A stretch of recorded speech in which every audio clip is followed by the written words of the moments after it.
Hello and welcome to your glance at the bigger picture for February 26, 2025. My name's Rebecca Schmidt of Trust the Effing Process. And you guys, two cards came flying out today.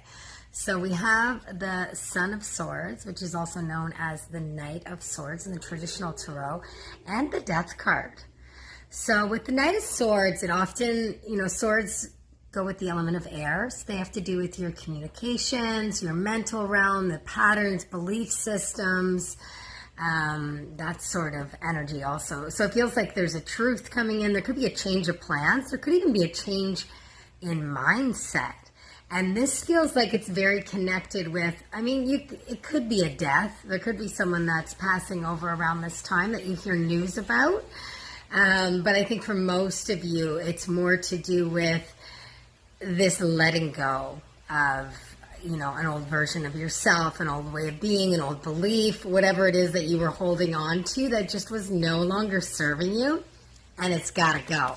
I'm feeling this like it's cutthroat, like it's kind of this like now or never. And of course, after this occurs, because this is a part of transformation, then we're going to have a rebirth, a period of rebirth, right? So this is you basically creating space.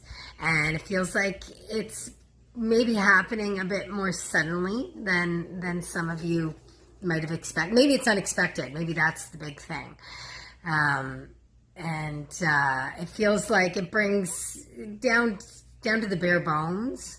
Maybe some of you have you been hanging on to something, like holding on, gripping for fear of letting it go. You don't want the change. You know something has to give. Perhaps you're having a health issue, so you have to change your diet, but you don't want to. Or you have to give up a habit that you know is no longer serving you, but you don't want to. Maybe you have to leave a relationship or a job.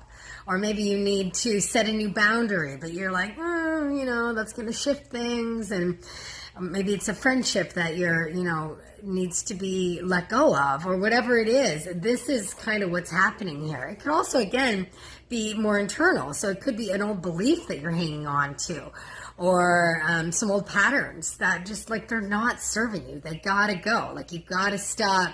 When that triggers you, you gotta stop going into this. Like there needs to be some work done to rewire this or to change this. So that could go for anyone. Anytime you get triggered, what's your go-to?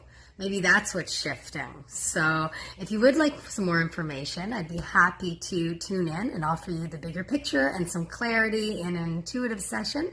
And as always, trust the effing process.